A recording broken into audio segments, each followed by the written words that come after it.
여러분, 이런 상상을 한번 해보세요. 아무것도 모르고 집에 돌아왔는데 갑자기 누군가 내 가방을 뒤집어 엎더니 거기서 뭔가 귀한 물건이 쏟아지는 거예요. 그러면서 이거 내가 훔친 거잖아 라고 소리치는 거죠. 억울하죠? 황당하죠? 근데 내가 아무리 난 몰라요. 나는 안 그랬어요. 외쳐봤자 증거는 이미 내 앞에 떨어져 있는 겁니다. 오늘 우리가 함께 볼 이야기가 딱 그런 이야기예요. 그것도 무려 10명이 넘는 형제들이 한꺼번에 그 황당한 상황에 딱 걸리는 장면이에요. 창세기 44장, 요셉 이야기의 가장 긴박하고 감동적인 순간을 지금 함께 열어볼게요. 자, 잠깐 지난 이야기를 짧게 돌아볼게요. 요셉, 기억하시죠? 야곱의 아들들 중에서 아버지의 사랑을 듬뿍 받던 바로 그 아들이요. 형들은 그 요셉을 너무 시기한 나머지 결국 그를 이집트로 가는 노예 상인에게 팔아버렸어요. 정말 충격적인 일이죠. 그런데 놀라운 건 그 요셉이 이집트에서 온갖 고난을 겪으면서도 하나님의 도움으로 결국 이집트의 총리가 된 거예요. 파라오, 그러니까 이집트 왕 바로 다음으로 높은 자리에 오른 거죠. 요즘으로 치면 국무총리 같은 자리예요. 그리고 때마침 세상에 무시무시한 흉년, 즉 먹을 것이 없어지는 시대가 왔고 요셉의 형들은 먹을 것을 구하러 이집트까지 내려오게 됩니다. 그러다 자기들도 모르게 요셉 앞에 서게 된 거예요. 요셉은 형들을 한눈에 알아봤지만 형들은 요셉을 전혀 알아보지 못했어요. 그리고 요셉은 한 번, 두 번 형들을 시험하기 시작했죠. 오늘은 그 마지막 시험이 어떻게 펼쳐지는지 창세기 44장에서 확인해 볼 거예요. 장면 1. 자루 속에 몰래 숨겨진 은잔 형들은 두 번째로 이집트를 방문했어요. 이번엔 막내 베냐민도 함께요. 사실 처음에 아버지 야곱은 베냐민을 보내는 걸 극구 반대했어요. 요셉을 잃은 것처럼 베냐민마저 잃을까봐 너무 두려웠던 거죠. 하지만 결국 어쩔 수 없이 베냐민을 데려가게 됩니다. 요셉은 형들을 자신의 집으로 불러서 잔치를 열어줬어요. 먹을 것도 넉넉히 주고 베냐민에게는 다른 형들보다 5배나 더 많은 음식을 챙겨줬죠. 그 자리에서 형들은 그저 이집트의 높은 관리가 자신들에게 친절하게 대해주는 줄만 알았어요.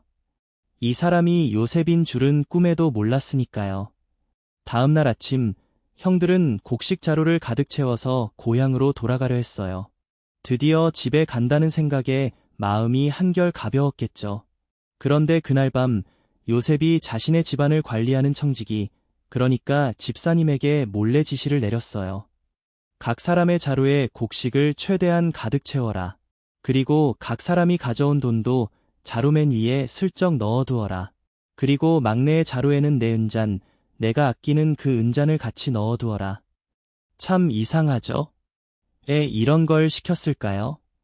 요셉은 지금 형들을 마지막으로 한 번 더 시험하고 싶었던 거예요. 정말 사람이 변할 수 있는지 그 진심을 확인하고 싶었던 거예요. 특히 베냐민에게 위험이 닥쳤을 때 형들이 어떻게 행동하는지 보고 싶었던 거죠. 왜냐고요? 요셉 자신도 예전에 형들한테 팔린 적이 있으니까요. 그때처럼 형들이 또 어린 동생을 버리고 가버릴까봐 그걸 확인하고 싶었던 거예요. 장면 2. 충격적인 발견. 자루 속에 은잔 이른 아침, 형들은 신나게 길을 떠났어요. 아, 이번엔 잘됐다. 베냐민도 함께 집에 가는구나. 마음이 얼마나 설렜을까요? 근데 얼마 가지 못했을 때 뒤에서 말발굽 소리가 들렸어요. 요셉이 보낸 청지기가 달려오는 거예요. 잠깐, 서라, 멈춰라. 형들은 영문도 모르고 발걸음을 멈췄어요. 그리고 청지기가 이렇게 말했어요. 너희는 왜 은혜를 원수로 갚느냐? 우리 주인이 쓰는 은잔을, 그 아끼는 잔을 훔쳐가다니. 이건 나쁜 짓이야. 형들은 너무 당황했어요. 뭔 소리야? 우리가 도둑이라고? 이럴 리가 없어요. 그래서 형들은 자신 있게 말했어요. 절대 그럴 리 없습니다. 우리가 얼마나 정직한 사람들인지 보세요. 전에 우리 자루에서 돈이 나왔을 때도 우리가 다시 가져왔잖아요. 그런 우리가 왜 은이나 금을 훔치겠어요? 만약 우리 중에 그걸 가진 사람이 있다면 그 사람은 죽어도 싸고 나머지 우리는 모두 당신의 종이 되겠습니다. 형들은 굉장히 자신 있었어요. 나는 분명히 그런 짓 안 했으니까요. 그래서 당당하게 내기를 건 거예요. 청지기는 좋아, 그럼 자루를 다 열어봐 하고 하나씩 자루를 뒤지기 시작했어요.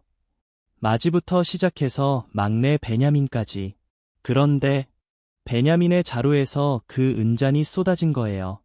형들은 그 자리에서 얼어붙었어요. 너무 충격을 받아서 아무 말도 못했어요. 자신들의 옷을 찢으며 통곡했어요. 고대 중동에서 옷을 찢는 건 너무나 슬프고 절망스러울 때 하는 행동이에요. 형들은 그 자리에서 주저앉을 것 같은 심정이었을 거예요. 결국 형들은 모두 다시 이집트로 돌아가야 했어요. 베냐민을 데리고 무거운 발걸음으로요. 장면 3. 요셉 앞에 엎드린 형제들은 다시 요셉의 앞에 섰어요. 요셉은 아직 집에 있었어요. 형들은 요셉 앞에 땅에 엎드렸어요. 그야말로 완전히 굴복하는 자세예요. 요셉이 말했어요. 이게 무슨 짓이냐? 너희는 내가 점을 잘 칠 줄 안다는 걸 몰랐느냐? 분명히 다 들킬 줄 알았어야 했지 않느냐? 유다가 형제들을 대표해서 대답했어요. 저희가 무슨 말을 할 수 있겠습니까? 어떻게 변명할 수 있겠습니까? 하나님께서 저희 죄를 드러내셨습니다. 이제 저희는 모두 당신의 종이 되겠습니다. 은잔을 가지고 있던 자도 나머지도 모두요. 그런데 요셉은 고개를 저었어요. 아니다. 그럴 필요 없어. 은잔을 가진 자, 베냐민만 내 종이 될 것이다. 나머지는 아버지한테 편히 돌아가라. 자, 여기서 큰 갈림길이 왔어요. 요셉의 말대로라면 나머지 형들은 지금 당장 자유롭게 집에 돌아갈 수 있어요. 베냐민만 이집트에 남기고요. 예전의 형들이었다면 어땠을까요? 요셉을 팔아버렸던 그 형들이었다면? 에이, 어쩔 수 없지. 베냐민은 운이 나빴네. 우리는 가자 했을 수도 있었을 거예요. 그런데 이번엔 달랐어요.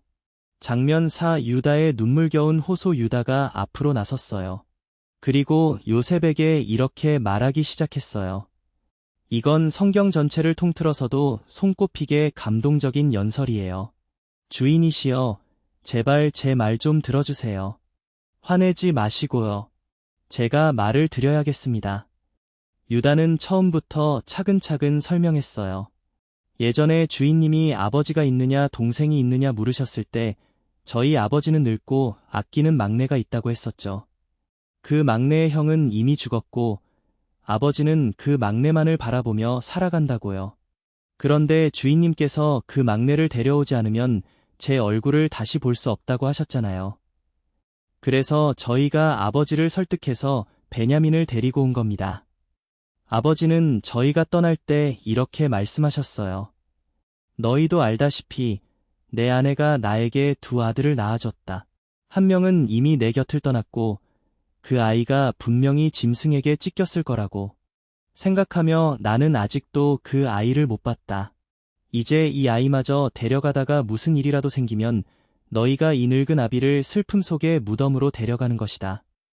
유다의 목소리는 아마 이 부분에서 많이 떨렸을 거예요. 아버지의 그 슬픔을, 아버지의 그 목소리를 기억하고 있으니까요. 그리고 유다는 결정적인 말을 했어요. 만약 제가 이 아이를 아버지께 데려가지 못한다면 저는 평생 아버지 앞에서 죄인입니다. 그러니 제발 부탁드립니다. 저 유다가 이 아이를 대신해서 종이 되겠습니다. 베냐민은 형들과 함께 집으로 돌아가게 해주세요. 아이 없이 아버지께 돌아가는 걸 저는 참아 볼 수가 없어요. 그 슬픔을 저는 견딜 수가 없습니다. 여러분, 이 유다라는 사람이 바로 오래전에 요셉을 20개에 팔자고 제안했던 사람이에요. 요셉을 죽이지는 말자, 그냥 팔아버리자고 했던 그 형이에요. 그런데 지금 그가 하는 말을 보세요. 동생을 위해서 자신이 종이 되겠다고 나서고 있어요. 아버지의 슬픔을 참아 볼 수 없다고 울부짖고 있어요.